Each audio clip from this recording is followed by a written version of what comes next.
할렐루야. 아멘. 말씀을 통해 큰 은혜 받으시기를 축원합니다. 아멘.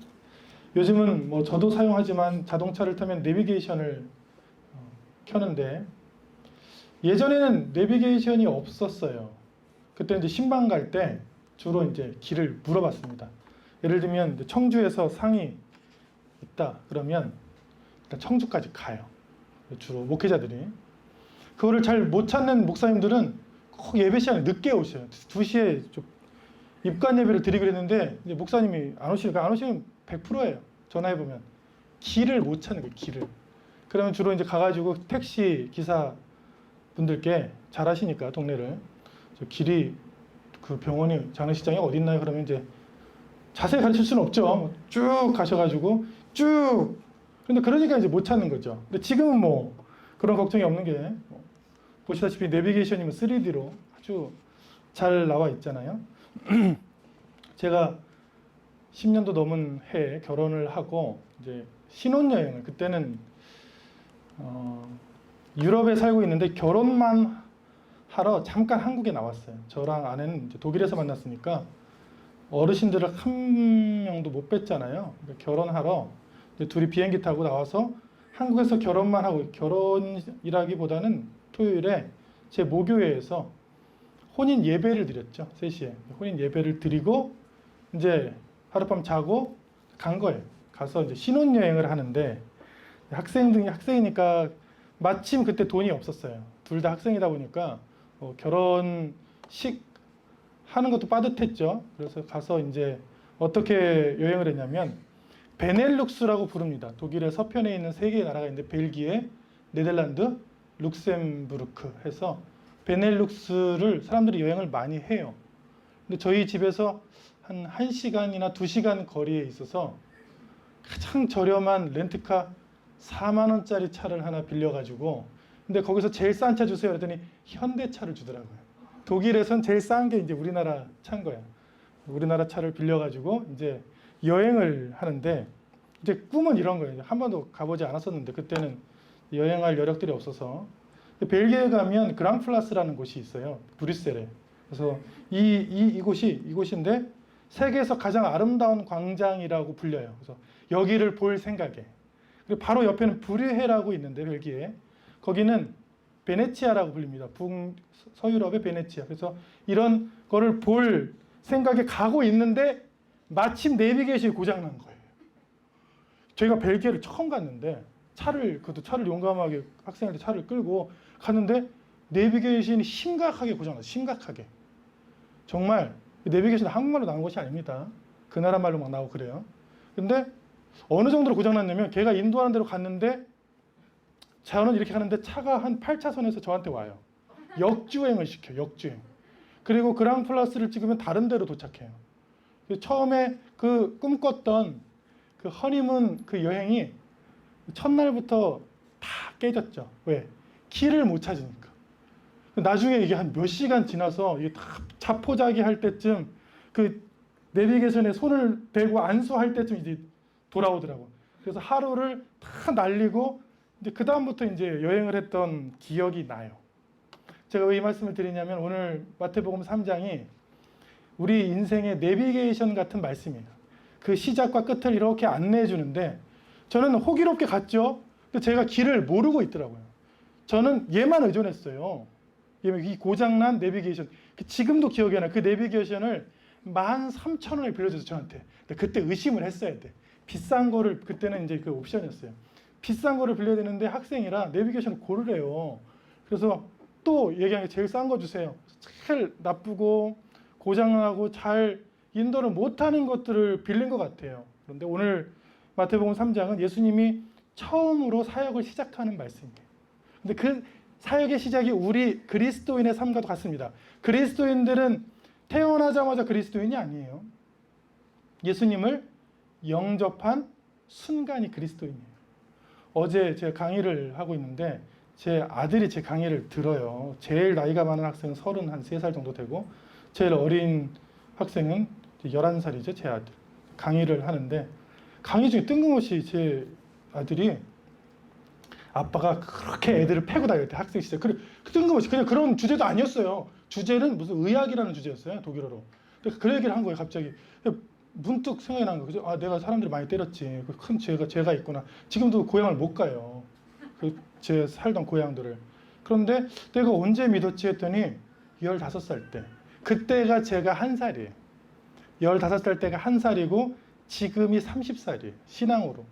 그리스도인의 처음과 끝인데 그 과정을 어떻게 놓고 어떻게 가야 되고 어떻게 살아야 되는가를 내비게이션처럼 인도해 주는 것이 바로 오늘의 말씀인데, 오늘의 말씀은 그리스도인의 시작과 끝에 대한 거예요. 여러분 말씀 보시면 알겠지만 예수님의 사역이 어디에서 시작됐을까요? 맞춰보세요. 쉽게 맞출 거예요. 1번 아주 화려한 예루살렘 금빛이 번쩍번쩍이는 성전 앞에서, 2번 디베랴 가버나움이라는 큰 도시의 시장 번화가에서, 3번 영통 중심 상갑 이런 데서, 4번 아무것도 없는 광야에서. 어딜까요? 그렇죠. 왜요? 예수님의 말씀 선포, 사역, 그 시작을 왜 아무것도 없는 곳에서? 그럼 예를 들면 찬양인도라든지 말씀 선포라든지 교회가 시작될 때 기왕이면 좀 갖추고 하면 좋겠다는 게 사람들의 생각이잖아요. 근데 예수님의 사역의 시작은 어디서 시작했다고요? 네, 광야에서. 우리의 신앙도 아무것도 없는 곳에서, 여기서 시작합니다. 물론 우리의 태생은 병원에서 태어나거나 삶을 살죠. 신앙은 어디서 시작한다고요? 아무것도 없는 곳에서. 나의 노력이나 내 거는 없어요. 구원이라는 것은 나 같은 사람이 어떻게 구원을 받나. 한날 어떤 청년이 찾아와서 목사님 저는 구원 못 받아요. 그래서 왜 그러니? 동생이 교회를 안 다니는데 자기를 욕했대. 언니인데 자기한테 반말하면서 야 네가 교회 구원 받으면 다 받겠다. 근데 생각해보니까 그렇다는 거야. 나는 교회 다닌다고 아무것도 변한 게 없는데, 그리고 동생이 저렇게 다 비난하는데 그래 나는 구원 못 받아. 그래서 내가 얘기했어요. 내 능력이나 내 윤리나 내가 하는 걸 받는 게 아니다. 우리는 아무것도 없는 것에서 받는 거다. 뭘로 받아요? 은혜로. 아무것도 없는데 받으니까 은혜예요. 내가 뭔가 첨가하거나 내가 뭐 하면 내가 투자한 거예요. 내 걸로 한 거예요. 아무것도 없는 곳에서 시작된 게 복음인데, 오늘 말씀에 보면 1절에 그때에 요한이 이르러 어디서 시작됐어요? 유대 광야에서. 거기서 예수님과 만납니다. 주의 길을 예비하라고 보낸 사람이 세례 요한인데, 주님의 길을 좀 예비하면 좋은 데를 예비하면 좋잖아요. 그래서 권사님들하고 목사님들, 전사님하고 식사하려고 누가 집사님 가서 좀 준비해 주세요 했는데, 집사님은 센스가 있으시니까 좋은 데를 식당을 준비할 거 아니에요? 준비성 있으시니까. 근데 세례 요한은 어디서 준비했다고요? 흙먼지는 아무것도 없는 이런 곳에, 이런 데서. 우리의 신앙이, 예수님의 사역이 아무것도 없는 곳에서 시작된 것을 깨닫는 것이 은혜예요. 나는 아무것도 아니었구나. 신앙으로 따지면, 은혜로 따지면, 내 사역으로 따지면 나는 아무것도 아니었다. 하나님이 다 해주신 거다. 그걸 우리는 뭐라고 부릅니까? 은혜다. 그래서 종교개혁자들이 천주교를 개혁할 때에 오직 은혜로라고 했어요. 오직 은혜로. 우리의 신앙은 오직 은혜로, 오직 믿음으로 한다. 사실은 말이 오직 은혜로고 믿음이지만 아무것도 없다는 것이죠. 늘 저는 말씀을 준비할 때 첫날 기억해요. 제 첫날 이거 제가 찍었어요. 사진을. 잘 보시면 제 손이 이렇게 리모컨을 누르는 모습이 보이죠? 네, 제 카메라를 놓고. 그래서 저희 주부에 보면 우리 교회는 제 자택 거실에서 11명이 시작돼. 그 11명이라는 게 어른들만 11명이 아니에요. 여기 보면 어린 아이니 소리 다 합쳐서. 그리고 잘 보시면 알겠지만 저기 뱃속에 준이가 있어요. 그 탄생 3개월 전. 네. 그거예요. 교회가 어디서 시작했다고요? 정말 지금도 저는 참 여기서 예배 드렸던 것, 그리고 학교에서 강당에서 아무것도 없는데 시작된 것도 여기 온 것들을 보면 참 이게 은혜다 이렇게 생각해요. 은혜. 왜? 아무것도 없고 아무 힘도 없고 그냥 집에 이렇게 바닥을 닦은 마룻바닥에 불과하거든요. 거기에서 예배가 시작되고 기도가 시작되고 교회가 시작되는 거예요. 그러니까 우리가 고백하기를 우리가 한 것이 아니요. 누가 한 것이에요? 하나님께서 한 것입니다. 그러면 지금 여기 나와서 예배 드리는 것들은 우리가 노력해서, 우리가 헌금해서, 우리가 걸어 나와서 예배 드린 것 같죠? 하나님께서 우리를 인도하신 거예요. 우리가 한 것이 아무것도 없다고 하는 게 구원의 시작입니다. 우리가 한 것은 없고 예수님께서 다 하셨다. 주님께서 처음과 끝을 다 하셨다고 하는 것이 우리의 신앙을 잘 인도하는 그 내비게이션이에요. 우리의 신앙이 흔들릴 때마다, 쓰러질 때마다 내가 한 것은 없습니다. 주님이 지금까지 저를 인도하셨습니다. 그렇게 고백하는 저와 여러분 되시기를 축원합니다. 아멘. 우리나라 교회 역사는 굉장히 독특합니다. 다른 나라들은 선교사님들이 교회를 시작해요. 그리고 심지어는 우리나라 사람들도 우리나라 교회가 그렇게 시작된 줄 알아요. 예를 들면 정동감리교회라든지 뭐 장대현 교회라든지 한국 초기 교회 중에 유명한 교회들이 있어요. 보면 세문안교회라든지. 근데 그런 교회보다 훨씬 더 일찍 시작한 우리나라 최초의 교회를 소래교회라고 해요. 1884년. 아주 독특합니다. 선교사님이 세운 게 아니에요. 서상륜, 서경조라는 청년 형제인데 두 분이 형제예요. 형제가 이 초가집에서 세운 게 우리나라 교회의 시초예요. 광야 맞죠? 우리나라 교회가 왜 이렇게 순전하고 전 세계에서 가장 선교를 많이 하는 그런 순전한 신앙의 국가가 되었는가? 누가 해준 게 아니라니까요. 누가 돈을 많이 갖고 와서 교회를 지어주고 선교해준 교회의 시작이 아닙니다. 그것들은 선교사들이 쓴 선교책에 나온 거예요. 우리가 쓴 우리나라 교회사를 보면 단연 가장 빨리 1884년 북한의 솔레 마을에서 소래교회 이 초가집에서 2명의 형제가 예배를 드림으로 시작된 것이 우리나라 전체 140년 교회 역사의 시작이에요. 마태복음 3장도 마찬가지고 예수님의 사역 또 더 주님의 교회 역사 우리나라 교회 역사를 보면 지금 굉장히 예루살렘 성전처럼 궁궐처럼 크게 짓고 크고 재산이 많고 화려한 것이 마치 하나님의 사역인 것처럼 하는 것과 굉장히 거리가 멉니다. 그렇게 되면 인간의 공로가 들어가요. 인간의 공로가. 어제 한 집사님이 저한테 목사님 장로를 이렇게 임직하려면 몇 천만 원을 내야 된다고 그러는데 저는 돈이 없어서 그랬어요. 누가 그래요? 저랬어요. 누가 그래요? 누가 교회에서 임직을 받는데 돈을 주고. 그러니까 지금 그게 아주 보편화되어 있다는 거잖아요. 굉장히 화가 났어요. 아무것도 없는 광야에서 흙먼지가 나는 곳에서도 하나님의 음성을 듣고 만나는 것이 우리의 신앙의 시작인 줄로 믿습니다. 돈을 줘야 된다거나 뭐가 화려해야 된다거나 커야 된다는 것은 예수님의 사역과는 굉장히 거리가 멀어요. 한 제자 예수님께 예수님 보십시오. 마가복음 13장 1절에 이 성전 예루살렘 성전 얼마나 크고 위대합니까 했더니 이 성전이 돌 위에 돌 하나도 남기지 않고 다 무너뜨려질 것이다. 인간이 세운 것들은 무너뜨려지고 하나님의 교회들이 움직이는 교회들이 생길 것이다 했던 그 예언이 바로 다 이루어졌잖아요. 우리의 신앙이 예배를 드리면 드릴수록 주님 우리가 세운 것이 없습니다. 우리의 마음은 늘 광야입니다. 제 인생도 광야입니다. 제가 아무것도 없는 곳에 홀로 나와서 너무 외롭고 힘들지만 제 마음속에 다시 시작하신 그 신앙을 순전하게 시작하시는 주님의 은혜가 있습니다. 고백하는 저와 여러분 되시기를 축원합니다. 아멘. 가장 은혜롭다고 표현하는 것은 오늘 말씀을 읽어보면 하나님의 음성이 직접 들려요. 그 광야에서. 하나님의 음성이 직접 들릴 정도로 은혜스러웠던 현장은 어떨까? 보면 세례 요한이 주님의 길을 예비하는데 4절에 보면 뭘 입고 있었어요? 낙타 털옷. 이것은 굉장히 옷을 못 입었다는 것을 의미해요. 뭐 에봇을 입었던지 뭐 겉옷을 입었던지 뭐 이런 게 아니고 낙타 털옷. 허리에는 멋진 띠가 아니라 거친 와일드한 가죽이라는 거예요. 가죽띠를. 음식은 그냥 들판에 있는 메뚜기와 석청은 꿀입니다. 지금 여러분 석청이 비싸다고 그렇게 생각하지 그런 게 아니라 야생에서 보면 굉장히 빈궁한 상태에서 주님을 만났다는 거예요. 우리의 모습을 보면 이게 회개가 나오네요. 어제 이제 아내가 이 새 양복이라고 입혀준 거예요 저한테. 근데 이게 반대가 아닐까. 저긴 뒤에는 녹화하고 있고 양복은 새로 사서 멋지게 입고 이런 예배 전날 준비하는 그 제 모습과 이 말씀을 읽었더니 그런 거 없이도 만족하더라. 그런 게 있으면 좋겠지만 그런 거 없이도 은혜 하나만으로 만족했던 사람들이 주의 길을 예비했던 사람들이다. 그러니까 오히려 역설적으로 제 마음이 굉장히 아픈 거예요. 이러지 말아야지. 예배를 준비하면서 다 비워야지. 예배를 준비하고 찬양을 준비하고 은혜를 준비하는 마음들은 무엇인가 겉으로 드러나 보이는 것들을 준비하는 것이 아니라 주님께서 주시는 아무것도 없는 곳에서도 주실 수 있는 그 은혜를 사모해야지. 그 마음들이 더 깊은 거예요. 그리고 중요한 것은 여기 나옵니다.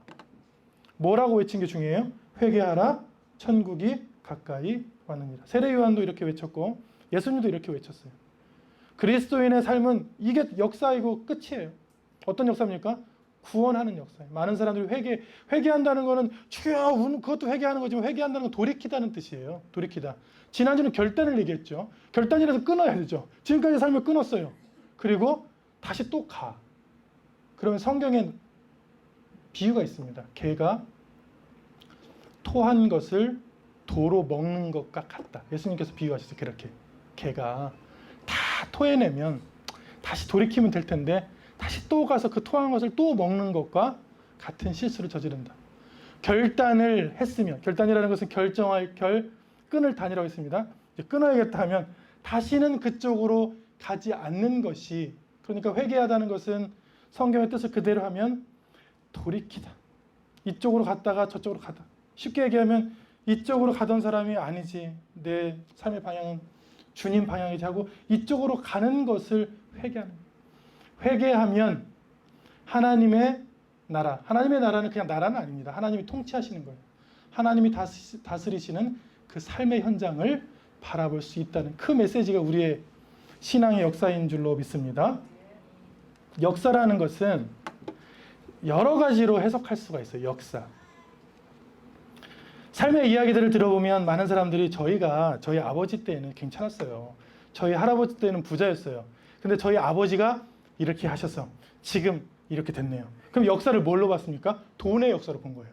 집이 돈이 많았다가 아버지가 다 해 드셔서 지금 이렇게 됐다. 돈의 역사. 그렇죠? 어떤 사람들은 역사를 돈으로 바라봅니다. 어떤 사람들은 회사 역사로 바라보는 사람도 있어요. 많은 일본 만화들을 보면 일본 사람은 개인의 삶이 아니라 단체의 삶을 살아요. 그래서 우리 회사가 이렇게 잘 살았다가 이렇게 잘 됐다. 근데 회사를 갑자기 은퇴하는 거예요. 그때 자살을 하거나 삶을 포기하는 경우. 왜냐면 회사가 내 역사의 단줄 알았어요. 나는 삶도 없어요. 어떤 집사님 이야기를 들어보니까 자기 첫째가 어떻게 큰지 몰랐대요. 아침 6시 출근해서 새벽 2, 3시에 퇴근해서 다시 집에 와서 옷만 갈아입고 씻고 나오고 그걸 한 10년간 했대요. 모회사라고 표현하기 그 S회사입니다.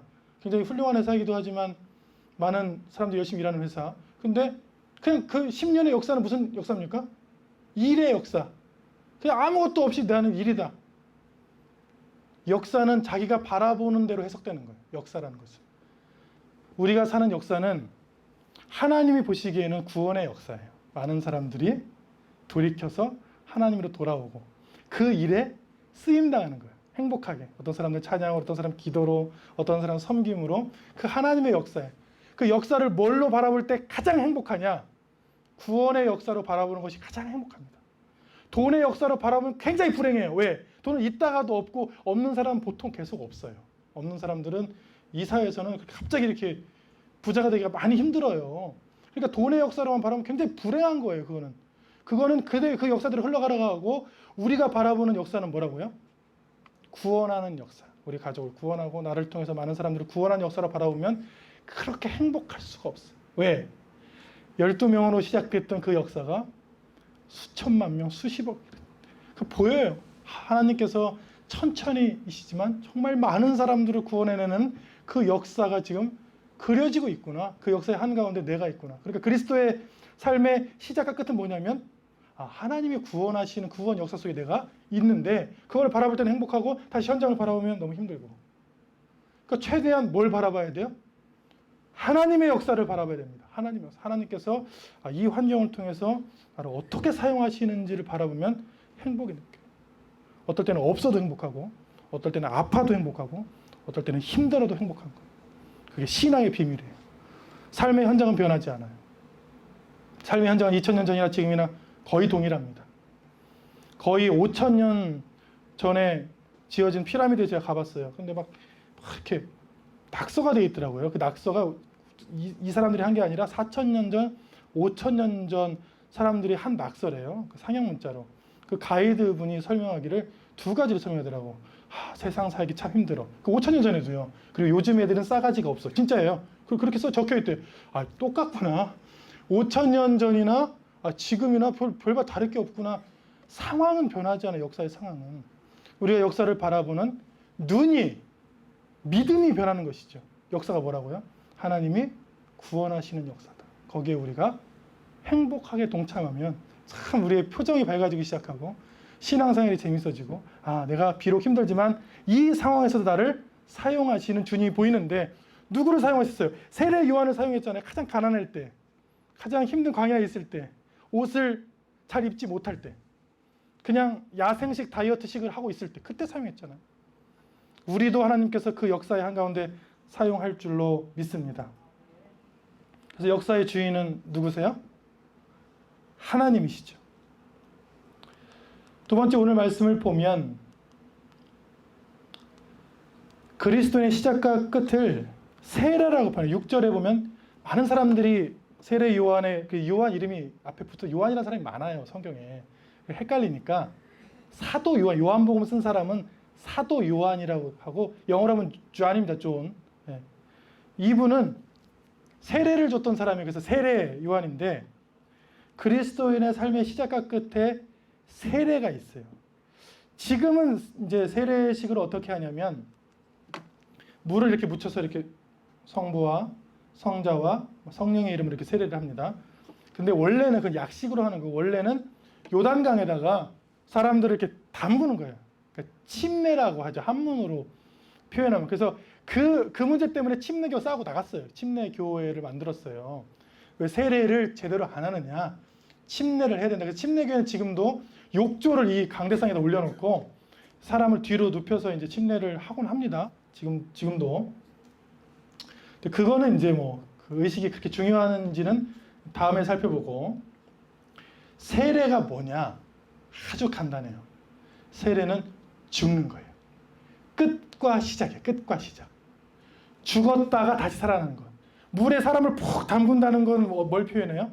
내가 지금까지 저는 15살에 그리스도를 만났다고 그랬잖아요.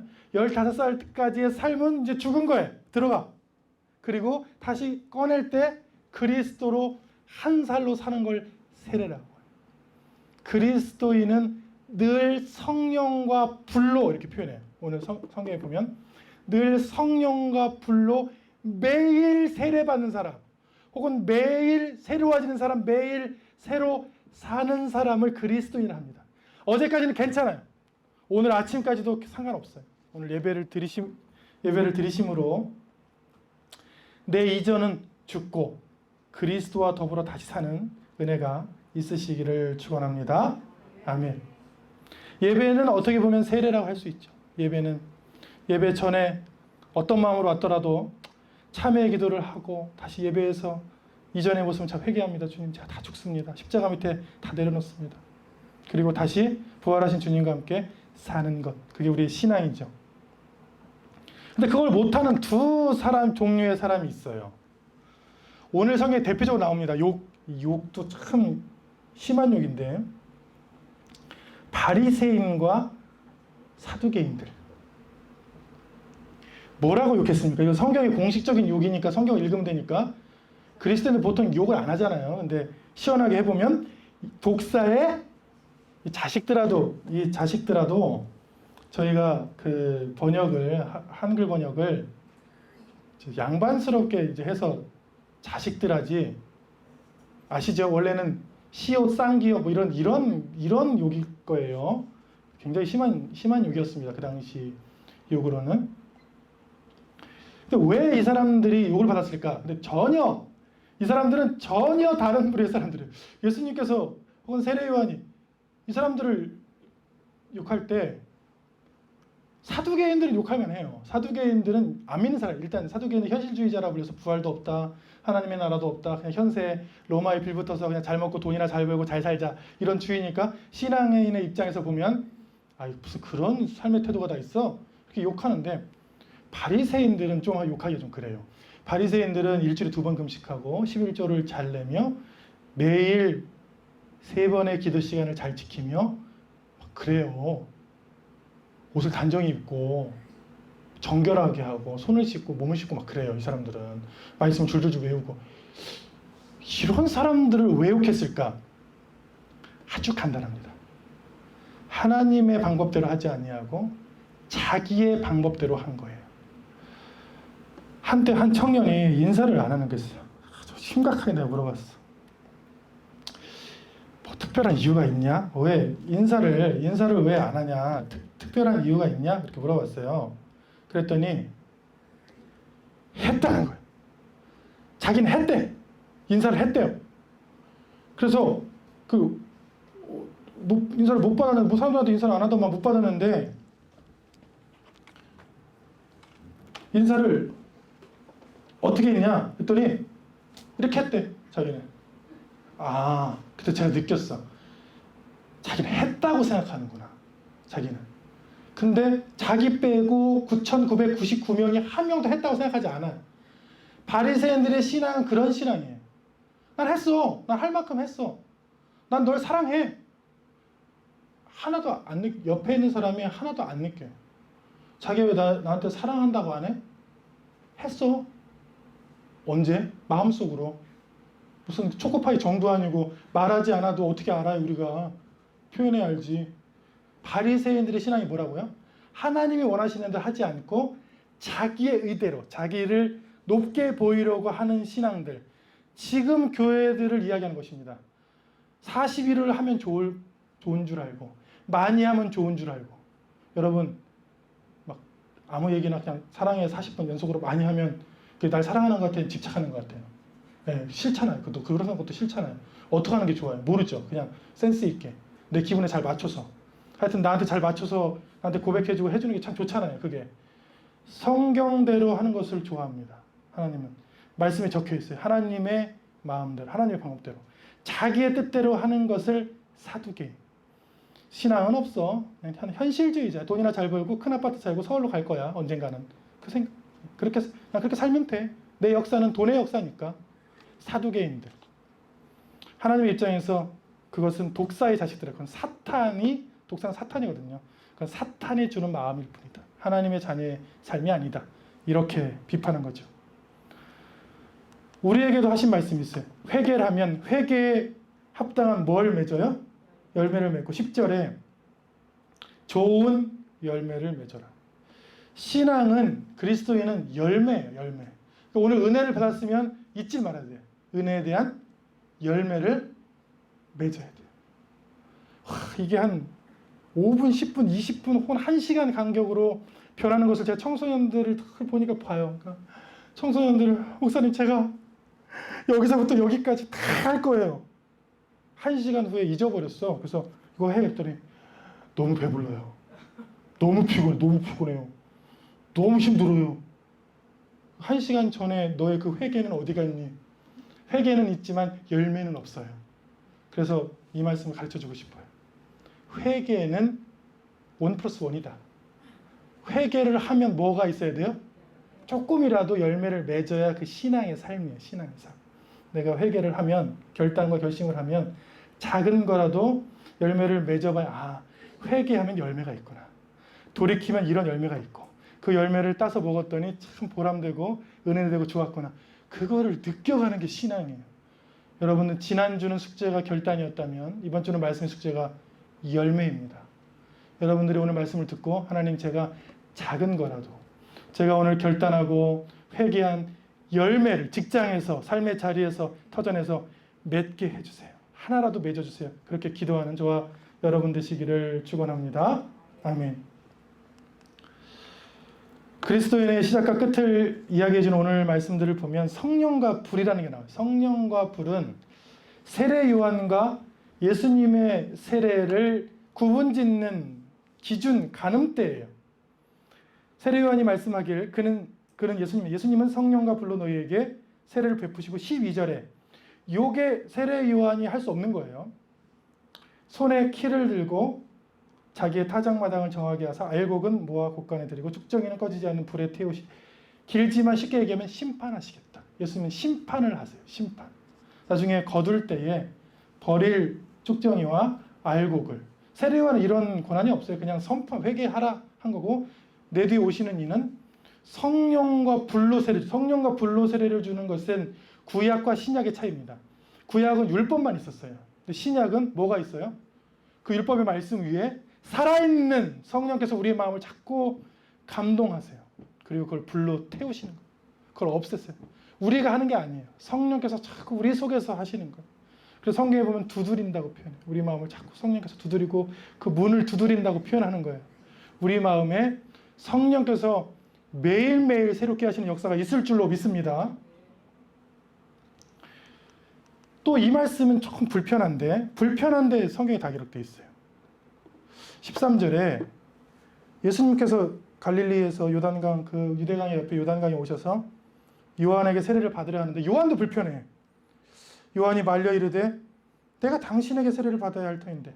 이게 뭐냐면 예수님이 왜 세례 요한한테 세례를 받냐. 세상에 왕으로 오시니까 좀 모양이 조금 떨어지게 왜 하필이면 세례 요한에게 이렇게 숙이고 머리를 잡아야 되거든요. 머리를 잡아서 물속에 확 이렇게 집어넣어야 되는데 그걸 세례 요한도 안 되는 거예요. 아유, 아무리 이사야 예언이 돼 있어도 이건 안 됩니다, 주님. 제가 받아야죠. 왜 받았을까요? 이게 오늘 말씀의 제목입니다. 예수님께서 그 말씀을 15절에 하세요. 이제 허락하라. 우리가 이와 같이 하여 뭘 이루는 것이 합당해요? 모든 의를 이루는 것이 합당하니라. 아주 간단합니다. 세례 요한도 이상하게 생각해요. 상식적으로. 다른 사람도 다 이상해요. 저희도 신앙적으로 이상해요. 그런데 해야 될 일이 있어요. 맞습니다. 뭡니까? 하나님의 의, 하나님의 뜻. 하나님의 뜻을 이루기 위해서. 왜? 목사님 왜 그렇게 합니까? 글쎄, 나는 잘 모르겠고 하나님의 뜻이라. 이게 하나님의 말씀이라 이렇게. 그냥 뭐 예배 안 드리고 그냥 마음속에만 있는 거 아닙니까? 그냥 집에서 있으면 안 돼요? 글쎄, 그건 자기 생각이고, 그건 세례요한도 자기 생각은 있었잖아요. 근데 왜 했어요? 예수님께서 설득했잖아요, 말씀으로. 자기 생각들은 다 있으나 어떻게 하라고요? 하나님의 뜻을, 하나님의 말씀을 구약성경에 기록되어 있거든요. 하나님의 말씀을 이루기 위하여. 내 생각, 내 상식이 다 있어요, 누구나 우리는. 그런데 우리가 신앙으로 고백하기를 뭐라고 고백하면 그게 신앙이에요? 주님, 제 생각은 있습니다. 근데 하나님의 뜻이 더 위에 있습니다. 제 삶에서 하나님의 뜻이 더 앞에 있습니다. 하나님의 뜻이, 그 하나님의 목적이 제 삶의 목적을 다 이끌어갑니다. 라고 고백하는 것이 신앙인 줄로 믿습니다. 그래서 이런 일이 일어난 거예요. 우리는 지금도 이해하지 못합니다. 왜 예수님이 요한한테 세례를 받았을까 이해를 못해요. 안 받았으면 좋겠어요. 예수님의 그 왕권, 예수님의 그 권위를 생각하면 세례 요한한테 그 물속에 들어가는 장면이 없었으면 좋겠는데 실제로 있었고 역사에 기록되어 있습니다. 그리고 예수님께서 말씀하시기를 내가 이렇게 낮아지는 것이, 내가 이렇게 물속에 들어가는 것이 다 하나님의 뜻이다. 이게 하나님의 뜻이면 순종하는 거예요. 그게 하나님의 뜻이면 내 뜻을 밑에 두는 거예요. 그게 하나님의 뜻이면 그 뜻만 바라보고 묵묵히 가는 것이 우리의 신앙의 시작이자 끝인 줄로 믿습니다. 그렇게 사는 저와 여러분이 될 줄로 믿습니다. 기도하겠습니다.